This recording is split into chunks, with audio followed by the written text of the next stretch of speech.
வணக்கம். Jagan capitalism expiry trade 3 மணிக்கு மேலே கொஞ்சம் ப்ராஃபிட் வர மாதிரி சில ஸ்ட்ராட்டஜி சொல்லுங்கன்னு சொல்லியிருந்தாங்க. இது ஏற்கனவே ஆங்கிலத்தில் போட்டிருக்கோம். தமிழில் இந்த காணொலி போடுறேன். ஸோ இந்த 3 மணிக்கு மேலே எப்படி லாபம் பார்க்குறது அப்படிங்கிறத பற்றி நான் வந்து சொல்கிறேன். இது ஒரு டிஸ்கிரிப்ஷனரி சிஸ்டம் தான். இன்னைக்கு வரைக்கும் நான் பண்ணிட்டு இருக்கேன். ஆரம்ப காலத்துலேருந்து இன்னைக்கு வரைக்கும் நான் பண்ணிட்டு கிட்டத்தட்ட 7-8 வருஷம் வந்து ஸ்டடி பண்ணிட்டு இருக்கேன். நான் நிறையா பண்ணேன், இப்போ நிறையா பண்ணுறதில்ல. அதுதான் அதில் உள்ள வித்தியாசம். சரிங்களா? ஸோ மணி பில்டிங் ஸ்ட்ராட்டஜி எக்ஸ்பைரி அன்னைக்கு 3 மணிக்கு மேலே நீங்கள் என்னென்னலாம் பண்ணலாம் அப்படிங்கிறத நம்ம பார்க்கலாம். சரிங்களா? நீங்கள் பார்த்தீங்கன்னா தெரியும், என்னோட எக்ஸ்பைரி ஸ்ட்ராட்டஜிஸ் வந்து என்னோட கிளைண்ட்ஸ்க்கு எல்லாருக்குமே தெரியும், என் கூட பழகிறவங்க எல்லாருக்குமே தெரியும். 12 மணி வரைக்கும் 20% தான் இருக்கும். நேரம் ஆக 2 மணி ஆச்சுன்னா பார்த்தீங்கன்னா 40% இருக்கும். 3 மணி ஆச்சுன்னா வந்து 90%. மீதி 10% லாபம் பார்த்தீங்கன்னா கடைசி ஒரு 3:30 மணிக்கு மேலே ஆகும். அதாவது நேரம் ஆக ஆக ஆக ப்ராஃபிட் கூட்டிகிட்டே போகும். இது என்னங்க நேரம் ஆக ஆக ப்ராஃபிட் கூட்டிகிட்டே போகுதுன்னா, ஏன்னா டிகே அப்போ தான் நடக்குது. அங்கே தான் எட்ஜ் இருக்குது, இங்கே தான் உங்களுக்கு வாய்ப்பு இருக்குது. அதனால் வந்து ஆயிடுது. நேரம் ஆக ஆக ஆக ஆக வந்து உங்களுக்கு வால்யூம் கரெக்டாக வச்சுக்கிட்டு ஃபுல்லாக ஓட்டினீங்கன்னா வந்து எக்ஸ்பைரி அன்னைக்கு வந்து அதிகமான லாபம் வரதுக்கு வாய்ப்பு. சரிங்களா? ஸோ நேரமாக ஆக பார்த்தீங்கன்னா வந்து உங்களுக்கு நிறைய லாபம் வரும். காலையில் பார்த்தீங்கன்னா பெரும்பாலும் டைரக்ஷனலாக போகும். ஏன்னா காலையில் வந்து டிகே அவ்வளோவா இருக்காது. மத்தியானத்துக்கு மேலே வந்து கொஞ்சம் டைரக்ஷனல், கொஞ்சம் நான் டைரக்ஷனல் அப்படின்னு போகும்போது, ஸோ 2 மணி 1:30 மணிக்கு மேலே போகும்போது நான் டைரக்ஷனல் 2 பக்கமும் இருக்கும். காலு போட்டும். ஏன்னா டிகே தான் அதிகமாக வேலை செய்யும். டைரக்ஷனலும் வேலை செய்யாதுன்னு சொல்ல வரல. டிகே அதிகமாக வேலை செய்யும். அதனால வந்து நேரமாக காலையில் வந்து டைரக்ஷனலாக இருக்கும். நேரம் போக போக போக போக நான் டைரக்ஷனலாக இருக்கும். கடைசி நேரத்தில் வந்து லாபம் கொட்டி கிடக்க வாய்ப்பு இருக்கு. சரி, யார் செல்லர், யார் வந்து ட்ரேடர் அப்படின்னா வந்து பெரும்பாலும் இப்படி ஒரு என்ன சொல்றது வந்து வரையறை இருந்துகிட்டே இருக்குது. லோவில் வாங்கணும், ஹையில் விற்கணும், சப்போர்ட்டில் வாங்கணும், ரெசிஸ்டன்ஸில் விற்கணும் அப்படின்லாம் ஒரு வரையறை இருந்துகிட்டே இருக்குது.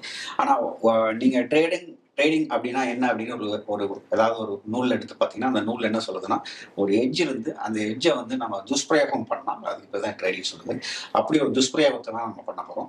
இந்த துஷ்பிரயோகம் வந்து எப்பயும் பண்ண முடியாது, வாய்ப்பு இருந்தால் தான் பண்ண முடியும். ஸோ இந்த வாய்ப்பு வந்து பார்த்தீங்கன்னா எக்ஸ்பைரி அன்னைக்கு 3 மணிக்கு உங்களுக்கு கொட்டி கிடக்குது. அதனால தான் நம்ம இதை பண்ண போகிறோம். சரிங்களா? சரி. ஸோ இது எப்படி வருது அப்படின்னா, எல்லா எட்ஜுக்கும் ஒரு பவுண்டரிஸ் இருக்குது. நீங்கள் என்ன பண்ண முடியாது, 100 கோடி 1000 கோடிலாம் எட்டு வந்து 3 மணிக்கு பண்ண முடியாது. ஏன்னா சில பொருள் உங்களுக்கு சீப்பாக கூட கிடைக்கும். ஆனால் அந்த பொருளை கோடிக்கணக்கில் நீங்கள் வாங்க முடியாது இல்லையா? அது மாதிரி 3 மணிக்கு மேலே குறைச்ச வால்யூம் பண்ணிக்கிறது நல்லது. அதிகமான வால்யூம் பண்ணிங்கன்னா லாஸ் ஆச்சுனால உங்களுக்கு வந்து எட்ஜு வேகமாக போயிருக்கும். ஸோ அதனால என்ன பண்ணுங்க, குறைச்சலான வால்யூம் பண்ணிக்கங்க. 10% ஆஃப் போர்ட்ஃபோலியோ பண்ணலாம். இது பண்ணுறதுக்கு முன்னாடி ஃபர்ஸ்ட் வந்து க்ளோஸ் ப்ரைஸ்னா என்னன்னு தெரியும். ஸோ நிறைய பேருக்கு க்ளோஸ் ப்ரைஸ்னா என்னன்னு தெரியாது. க்ளோஸ் ப்ரைஸும் எல்டிபியும் சேம் நினச்சிட்டு இருக்காங்க. அதாவது வந்து மார்க்கெட் முடிகிற ப்ரைஸ், கடைசி 3:30 மணிக்கு ட்ரேட் ஆகிற ப்ரைஸ் வந்து எல்டிபி, லாஸ்ட் ட்ரேடட் ப்ரைஸ். அதுதான் கடைசியாக நடந்த ட்ரேட். அதுவும் க்ளோஸ் ப்ரைஸும் சேம் கிடையாது. க்ளோஸ் ப்ரைஸுங்கிறது வந்து எப்படி கணக்கிடுறாங்கன்னா, 3 மணிலேருந்து 3:30 மணி வரைக்கும் நடக்கிற வந்து ட்ரேடோடைய ஆவரேஜ் ப்ரைஸ் எடுத்துப்பாங்க, சராசரி. வால்யூம் வெயிட்டட் ப்ரைஸ், வால்யூமை பொறுத்து 3லேருந்து 3:30 வரைக்கும் எது இருக்கோ அதுதான் வால்யூம் வெயிட்டட் ப்ரைஸ். அதுதான் உங்களுக்கு க்ளோஸ் ப்ரைஸ். ஸோ க்ளோஸ் ப்ரைஸ்ங்கிறது வேற, எல்டிபிங்கிறது வேற, ரெண்டும் ஒன்றே கிடையாது. இந்த க்ளோஸ் ப்ரைஸை வச்சு தான் உங்களுக்கு எக்ஸ்பைரி நடக்கும். இந்த க்ளோஸ் ப்ரைஸை வச்சு தான் ஃபியூச்சருக்கு பார்த்தீங்கன்னா வந்து செட்டில்மெண்ட் நடக்கும். ஃபியூச்சருக்கு செட்டில்மெண்ட்டும் க்ளோஸ் ப்ரைஸை வச்சு தான் நடக்கும், எல்டிபி வச்சு நடக்காது. ஒரு உதாரணத்துக்கு சொல்கிறேன் பார்த்துங்க. இப்போ மார்க்கெட் இங்கே ஒரு 50 பாயிண்ட் இருக்குது 3 மணிக்கு. அப்படியே மேலே ஏறி ஏறி ஏறி ஏறி ஏறி இன்னொரு 50 பாயிண்ட் ஸ்லோவாக மேலே ஏறி ஏறி ஏறி ஏறி இருந்து 3:30க்கு வந்து 100 ரூபாய்க்கு போயிருது. அப்போ 100 ரூபாய்ங்கிறது வந்து உங்களுக்கு எல்டிபி. ஆனால் ஆவரேஜ் ப்ரைஸ் பார்த்தீங்கன்னா 50லேருந்து 100 போச்சு இல்லையா? ஆவரேஜ் ப்ரைஸ் எவ்வளோ இருக்கும்? 75 இருக்கும் இல்லையா? 75 தான் க்ளோஸ் ப்ரைஸ். ஸோ அப்படி தான் வந்து என்ன பண்ணுவாங்கன்னு வந்து இந்த க்ளோஸ் ப்ரைஸை கணக்கிடுவாங்க. ஸோ நீங்கள் நிறைய டாக்குமெண்ட்லாம் இருக்கும், அதில் போய் படித்து பார்த்தீங்கன்னா தெரியும். நான் சொன்ன மாதிரி வந்து எல்லா செட்டில்மெண்ட் எக்ஸ்பைரி எல்லாமே க்ளோஸ் ப்ரைஸை வச்சு தான் நடக்கும், எல்டிபி வச்சு நடக்காது. சரிங்களா? இது என்னன்னா வந்து இந்த மாதிரி சமயத்தில் 3 மணிக்கு மேலே எல்லாருக்குமே ஒரு கன்ஃபியூஷன் இருக்கும், ஒரு குழப்பமான ஒரு சூழ்நிலை நிலவும். என்னன்னா வந்து எது க்ளோஸ் ப்ரைஸ்ன்னு தெரியாது, எது க்ளோஸ் ப்ரைஸ்ன்னு தெரியாது. அப்போ என்ன பண்ணுவாங்க, மைண்டில் வந்து கண்ணா பின்னான்னு ஒரு மிஸ்பிரைசிங், அதாவது எது சரியான விலைன்னு தெரியாமல் ட்ரை பண்ணிட்டு இருப்பாங்க. ஒரு உதாரணத்துக்கு பார்த்தீங்கன்னா வந்து நீங்கள் கிட்டத்தட்ட பார்த்தீங்கன்னா ஏடிஎம்ல பார்க்கணும் 3 மணிக்கு மேலே ஏடிஎம்ல. சரிங்களா? இப்போ ஒரு மார்க்கெட் 40,000 இருக்குன்னா பேங்க் நிஃப்டி 40,000 கால் 40,000 போட்டு பார்க்கணும். எப்பெல்லாம் வந்து காலோட ப்ரீமியம் புட்டோட ப்ரீமியம் பார்க்குறீங்க, எப்பெல்லாம் வந்து காலோட ப்ரீமியம் வந்து 1 மடங்கும், புட்டோட ப்ரீமியம் 4 மடங்கு, இல்லைன்னா புட்டோட ப்ரீமியம் 1 மடங்கு, காலோட ப்ரீமியம் 4 மடங்கு, 10 ரூபா 40 ரூபா, மேலே 10 ரூபா கீழே 40 ரூபா, இல்லை கீழே 10 ரூபா மேலே 40 ரூபா, இல்லை கீழே 15 ரூபா மேலே 60 ரூபா. அதாவது வந்து ஒரு சைடு வந்து குறைச்சலான ப்ரீமியமும், இன்னொரு பக்கம் வந்து 4 மடங்கு ப்ரீமியமும் இருக்கு. அப்படின்னா என்ன அர்த்தம்னா, அடுத்த பக்கம் வந்து வேகமாக கரைய போகுதுன்னு அர்த்தம். புரிஞ்சுக்கிட்டீங்களா நான் சொல்றது? இப்போ அர்த்தி மணி பார்க்குறீங்க, மார்க்கெட் எங்கேயே இருந்து போது விட்டுருங்க. ஏன்னா மார்க்கெட் மேலே போனால் கூட எல்டிபி க்ளோஸ் ப்ரைஸை வச்சு தான் நடக்கும். ஸோ கீழே 10 ரூபா இருக்குது, மேலே 40 ரூபா இருக்குது. அப்போ நீங்கள் என்ன செய்யணும்? பெரும்பாலும் கால் தான் இந்தி மணி போடுறதுக்கு வாய்ப்பு அதிகம், புட்டு வந்து இந்தி மணி போடுறதுக்கு வாய்ப்பு இல்லை. ஏன்னா இது கால் 40 ரூபா நடக்கல, புட்டு வந்து 10 ரூபா தானே நடக்கு. அப்போ நான் என்ன பண்ணுவேன்னா 10 ரூபாய்க்கு நான் விற்றுருவேன். என்ன பண்ணிடுவேன்? 10 ரூபாய்க்கு நான் விற்றுருவேன். விற்றுட்டு நான் வேடிக்கை பார்ப்பேன். அப்படியே 10 ரூபா ஜீரோ போச்சுன்னா அப்படியே என்ஜாய் பண்ணிட்டு அப்படியே போயிடுவேன். இல்லைன்னா 5 நிமிஷம் கழிச்சு அந்த 10 ரூபா 5 ரூபா போதும், மறுபடியும் 5 ரூபாய்க்கு விற்பேன்.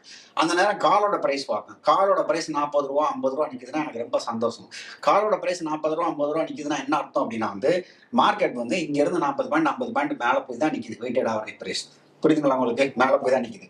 அதனால வந்து நீங்கள் என்ன பண்ணலாம்னா 10 ரூபாய் இருந்ததுன்னா 10 ரூபாய் விற்கணும். இதே மாதிரி ஒரு உள்டா வச்சுக்கோங்களேன். மேலே கால் 10 ரூபா இருக்கு, கீழே புட்டு 40 ரூபா இருந்தா மார்க்கெட் கீழே போகுதுன்னு அர்த்தம். அதனால தான் புட்டு 40 ரூபா இருக்கு, கால் 10 ரூபா இருக்கு. 10 ரூபாய் நான் விற்பேன். நிறையா வால்யூம் பண்ணாதீங்க, கம்மியாக பண்ணுங்க. போன வாரம் கூட பண்ணேன், நீங்கள் லைவ் வீடியோ பார்த்தீங்கன்னா உங்களுக்கு தெரிஞ்சிருக்கும் அதை எப்படி ஹேண்டில் பண்ண அப்படின்னு. சரிங்களா? இந்த மாதிரி நீங்கள் என்ன பண்ணலாம்னா வந்து ப்ரீமியம் இன்பேலன்ஸாக இருக்கும்போது வந்து ஒரு சைடு வந்து குறைவாகவும் இன்னொரு சைடு அதிகமாகவும் இருக்கும்போது வந்து குறைவாக இருக்கிறது வந்து ஜீரோவுக்கு போகிறதுக்கான வாய்ப்பு ரொம்ப பிரகாசமாக இருக்கிறதுனால குறையா உள்ள ப்ரீமியத்தை நீங்கள் விற்கிறீங்க. சரிங்க, வித்துட்டாங்க. அதுக்கப்புறம் என்ன பண்ணுறது? திடீர்னு 10 ரூபா 100 ரூபா 200 ரூபா போயிடுச்சு. என்ன செய்யுது அப்படின்னா 10 ரூபாய்க்கு விற்றீங்க இல்லையா? 10 ரூபாய்க்கு விற்ற போது 25 ரூபா ஸ்டாப் லாஸ் போட்டுருங்க. என்ன பண்ணுங்க? 25 ரூபா ஸ்டாப் லாஸ் போட்டுருங்க.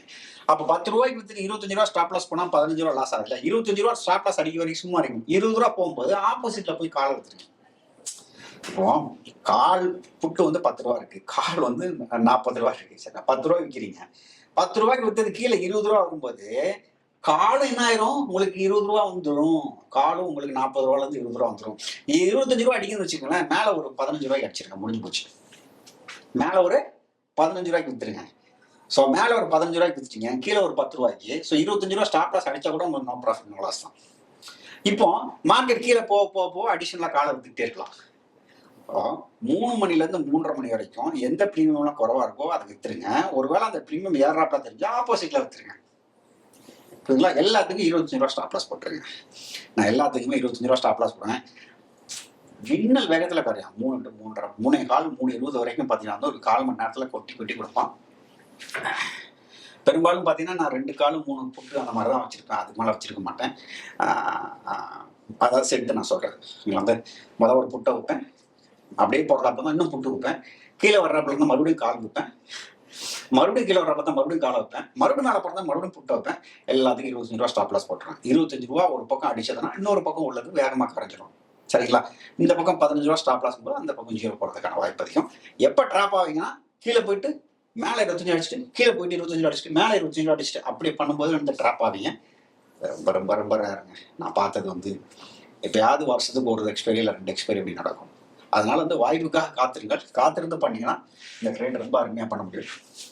இது வந்து என்ன அட்வான்டேஜ்னா ப்ரீமியம் வந்து 3 to 3:30 யாருக்குமே க்ளோஸ் ப்ரைஸ் தெரியாது. அதனால வர சிக்கல்லாம் இருக்கு. அது டிகே வந்து ரொம்ப ஃபாஸ்ட்டாக இருக்கும். 3 to 3:15 வந்து ரொம்ப ஃபாஸ்ட்டாக இருக்கும். ஸோ க்ளோஸ் ப்ரைஸ் என்னன்னு தெரியாது, அதை நீங்கள் அட்வான்டேஜ் எடுத்துக்கிறீங்க. அண்டு இதை பொறுத்தவரைக்கும் ஹோலிடேங்க, என்ன சொல்கிறது வந்து ஹோலி கிரெயின்னா சொல்லலாம். கடைசி ஒரு 30 மினிட்ஸ் நிறையா வால்யூம் பண்ண முடியாது. வால்யூம் பண்ணிங்கன்னா அது சீக்கிரமாக கரைஞ்சிடும். So high probability trade, 90% success rate இருக்குது. வாரம் இதை நான் பண்ணுறேன். சில வாரங்கள் மட்டும்தான் இது பிரச்சனை இருக்கும். யூட்டான்லாம் 3 மணிக்கு மேலே வந்து ரொம்ப ரேர்னு வச்சுக்கலாம். ஸோ அவ்வளோதாங்க. இப்போது இந்த ஸ்ட்ராட்டஜி புரிஞ்சிருக்கும். இது மாதிரி எக்ஸ்பைரிக்குன்னு தனியாக ஸ்ட்ராட்டஜிலாம் நான் வடிவமைச்சுக்கிறேன். இது என்னுடைய பயிற்சி வகுப்பெல்லாம் நான் சொல்லித்தரேன். உங்களுக்கு விருப்பம் இருந்தால் நீங்கள் அதில் கலந்துக்கலாம். எக்ஸ்பைரி டேக்கு கன்சிஸ்டண்டாக எப்படி லாபம் பார்க்கணுங்கிறத அதை கொண்டு நான் உங்களுக்கு சொல்லித்தரேன். இப்போது இந்த வீடியோ மூலமாக ஏதோ கொஞ்சம் ஒரு 1000 இல்லை 2000 ரூபா 3000 ரூபா உங்களால் ப்ராஃபிட் பண்ண முடியும் நான் நம்புகிறேன். இந்த காணொலி பார்த்ததுக்கு நன்றி. இன்னொரு காணொலியை மறுபடியும்